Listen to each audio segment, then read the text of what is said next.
자, 우리 룻기서 3장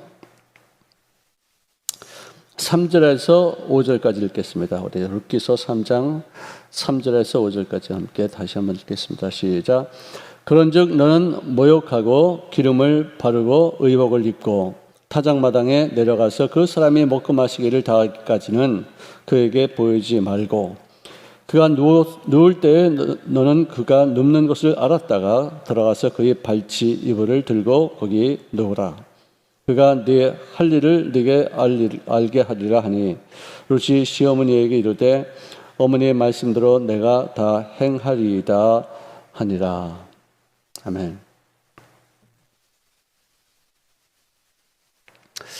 자, 이제 타작을 다 마치는 어떤 그날 밤에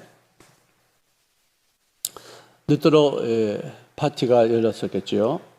당시 이스라엘 풍습 또 지금까지도 이 타작 추수가 끝나는 날은 상당히 큰 잔치가 벌어지고 있는데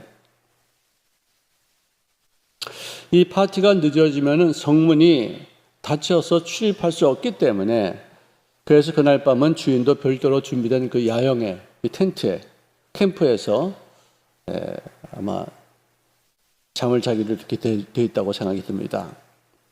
자, 그런데 이때 어떤 이 거사를 행하는 데 있어서 어떻게 준비할 것인가, 어떤 행동을 취할 것인가에 대해서 이 나오미가 며느리에게 꼼꼼하게 아주 정말 자세하게 알려주고 있습니다.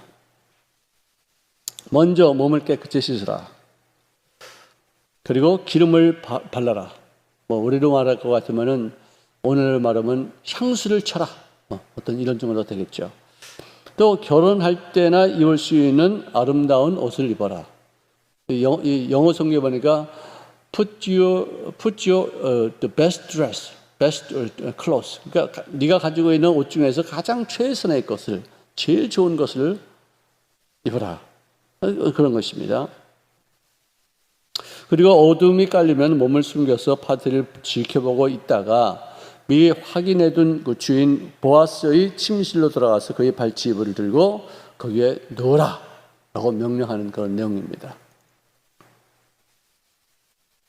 자, 우리가 이 21세기를 사는 우리에게도 이런 상황은 아무리 생각해봐도 도덕적으로 이해하기 어려운 어떤 그런 부분이 아닌가 생각이 듭니다. 성경에 어디에도 결혼을 위해서 여성이 남성을 이처럼 노골적으로 유혹하라고 하는 그런 대목이 있으면 한번 얘기해 보세요. 있습니까? 여러분들은 거기에 따라서 이렇게 다 남편들을 유혹해서 결혼했습니까? 자, 어떻게 보면은 다른 시각일 수도 있겠지만 과부 며느리에게 부자 영감을 유혹하도록 치밀하게 지시하고 일러주는 과부 시어머니로도 보일 수 있겠죠.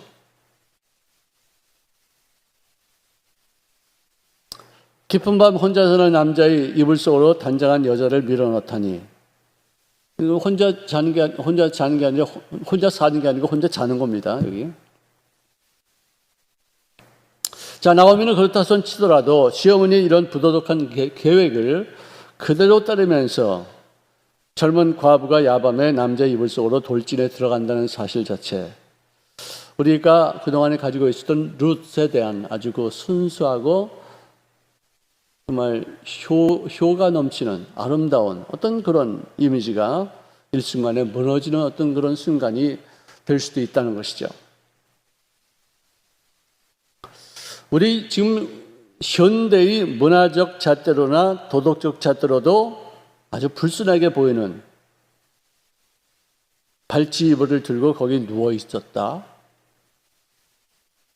그렇지만 당시 관습으로 보면 그것은 사회적으로 상당히 안정되고 그리고 여태까지 어떤 그런 문화적인 어떤 배경에 의해서 행하여 왔던 정중한, 아주 정중한 침묵의 청혼 방법이었다는 것이죠. 저를 당신의 아내로 삼아 주십시오라고 말하는 겸손한 제안을 이런 식으로 표현했다는 것이에요. 그렇기 때문에 아무에게나 이런 프로포즈를 하는 것이 아니고 당시 법이 정해지고 성경이 인정해준 남편이 될 만한 자격이 있는 사람, 또 기업을 물을 수 있는 어떤 그런 사람들에게만 해당하는 일이에요. 아무나 이렇게 하면 그것은 정말 부도덕한 어떤 행위로 우리가 받아들일 수 있겠죠.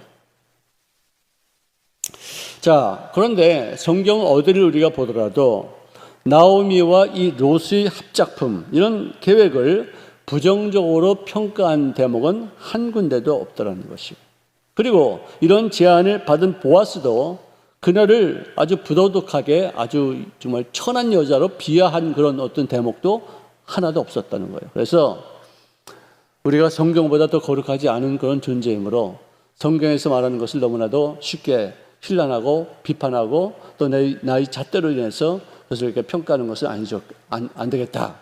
그런 생각을 하게 되었어요. 자, 성경은 룻을 음란한 여인으로 평가하지 아니하고 지혜롭고 향기로운 여인으로 묘사하는 부분들이 참 많습니다. 기도 중에 하나님께서 정해준 사람은 보아스라라고 하는 나오미의 확신이 있었기에 이 시어머니는 며느리에게 대단히 적극적인 그런 프로포즈를 하도록 명령을 합니다. 보아스의 신앙적인 어떤 자세 또는 인격적인 어떤 모습을 우리가 볼진데 그에 대한 깊은 신뢰 속에서 이 두 모녀가 내어준 백지의 위임장 같은 것이 아닌가, 이런 생각이죠. 모든 것을 당신의 뜻에 맡깁니다. Yes or no? 생활하지 않겠습니다. 보여주시옵소서. 당신의 뜻을 보여주시옵소서. 우리가 주님 앞에 나갈 때에도 하나님이 나에게 어떤 일을 행하신다 할지라도 아멘입니다. 순종하겠습니다. 라고 내 삶을 주님께 맡기는 그런 때도 참 많이 있었지 않습니까? 참 다행스럽게도 그분은 우리가 그런 결단을 할 때 아주 몹쓸게 우리를 팽개치지 아니하시고 거두시고 품으시고 당신의 아내로 삼아주시지 않으셨습니까?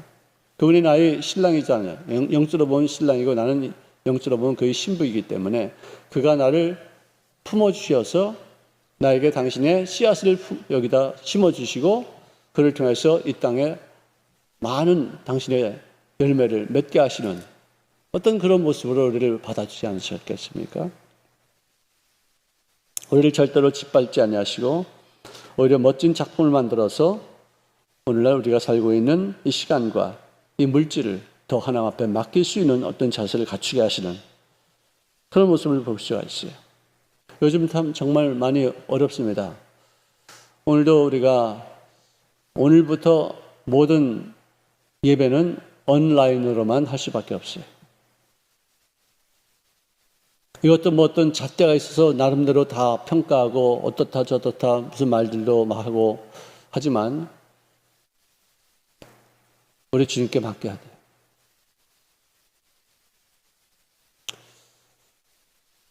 정말로 혼민스럽고 뭐 무슨 일을 저지르고 나서 이러쿵저러쿵 이렇게 하지 말고 미리 예측하고 미리 보고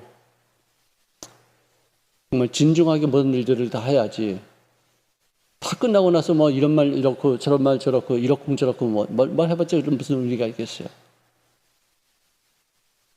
정말 방역에 최선을 다해야 될 것이고 일단 정부 지침에 따라야 되고 더 이상 확진자가 교회를 통해서 나타나지 말아야 될 것을 우리가 분명히 이렇게 선을 그어야지만 되는데 너무 다른 어떤 얘기를 많이 할 것 없다고 생각해요. 그리고 기독교는 여야를 초월하고 진보와 보수를 초월하고 모든 것을 초월하는 하나님과의 관계의 어떤 그런 모습이지 어디도 편향돼서도 않는다. 제가 요즘 와서 참 저도 뭐 정치적인 성향도 있고 어떤 뭐 기독교적인 어떤 관점도 내가 다 따로 갖고 있지만 이렇게 기독교가 폄하당하고 짓밟히고 어려운 일을 당하는 것을 볼 때 우리가 너무나도 한쪽에 치우친 것이 아닌가, 우리의 사명을 제대로 잘 감당하지 못하는 것이 아닌가. 기독교는 어디까지나 피스메이커인데 중재시키고 이해해주고 서로 간에 교통할 수 있게끔 만들고 융화해주고 서로 인정해주는 어떤 이런 것에 초점을 맞춰야 될 그 기독교적인 관점이 흐려져서 극심한 사회 분열을 초래하는 데까지 우리가 너무 편향되지 않았는가. 다른 종교는 그럴 수 있을지 몰라도 기독교는 역사의 주관자가 되시는 우리 하나님이 우리 아버지가 아니에요.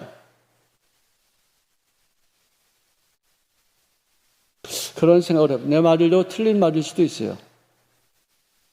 너무 편향 확증 편향, confirmation bias. 자기가 옳다는 것만 듣고 자기가 옳다는 것만 말하고. 그러니까 점점 더 그게 치닫히죠.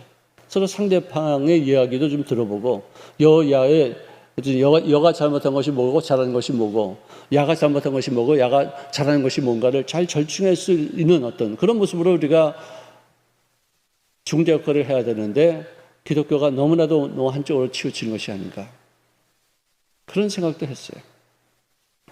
왜? 기독교는 역사의 주관자가 되시는 하나님.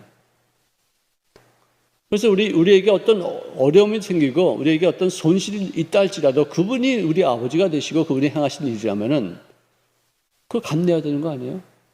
초대교회 때 그 많은 박해와 죽음과 놀림감과 짓밟힘 그거 다 견디지 않았었어요. 카타콤에 들어가서까지. 저도 내 말이 틀린 것일 수도 있습니다. 내가 하도 제가 답답하니까 너무 이거 뭔가 이게 그런 생각도 좀 하게 되어져요. 이 더블 스탠다드, 이중잣대, 여기는 이렇게 적용하고 여기는 이렇게 적용하고 그런 것도 있을 수 있어요. 이것이 타락한 인간의 어떤 성향이에요.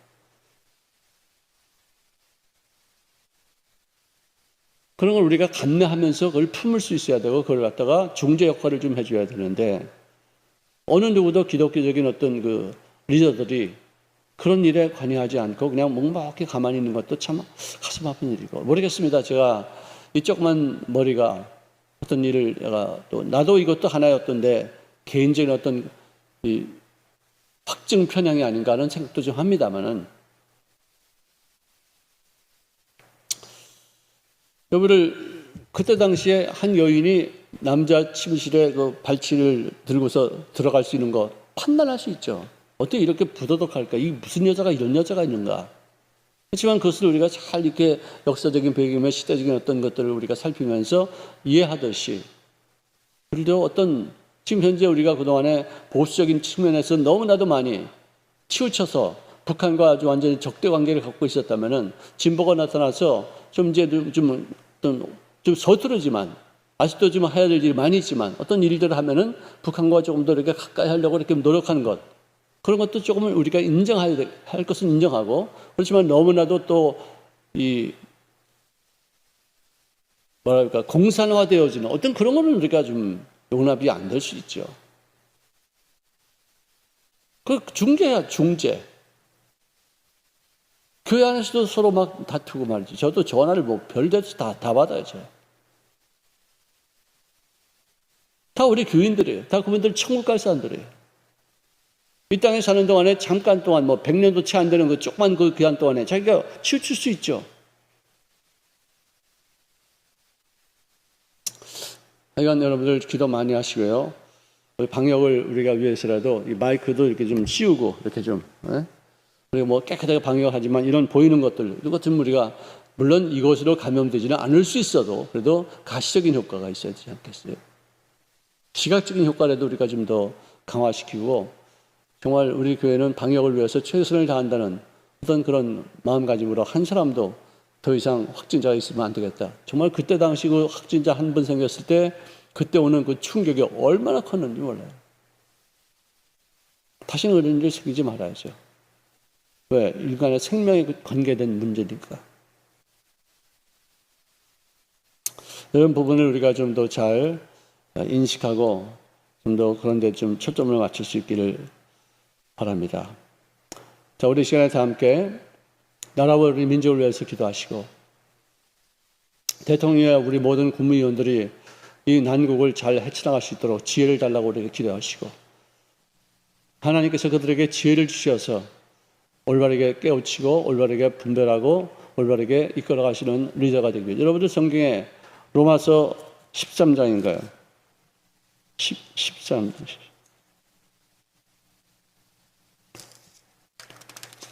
자, 1절 보십시다. 각 사람은 위에 있는 권세들에게 복종하라. 권세는 하나님으로부터 나지 않음이 없나니 모든 권세는 다 하나님께서 정하신 바라. 그러므로 권세를 거스르는 자는 하나님의 명을 거스름이니 거스르는 자는 심판을 자초하리라. 이런 말씀이 있잖아요. 일단은 하나님 앞에 맡깁시다. 정말로 거슬려서 기독교인들이 어리석은 어떤 일들을 감당하지 않게. 이 말은 뭐냐? 가서 아뢰라 이거예요. 우리 상황이 이런 것이다. 서로 중재하고 또 이렇게 했으면 좋겠다고 또 진언도 드리고 이렇게 해서 그냥 무조건 그냥 막 이렇게 막 소요를 이렇게 해서 되는가. 모르겠어요. 지금 이렇게 상황이 이렇게 되고 나니까 제가 이런 생각을 하게 되는데 하여간 여러분들 많은 생각을 하실 겁니다. 이런 부분도 좀 작은 생각하시고 지혜롭게 우리가 분별하고 판단하고 가장 최선의 방법이 무엇인가를 우리가 좀 곰곰이 생각해서 신중하게 어떤 일을 하더라도 해야 되겠다는 생각을 합니다.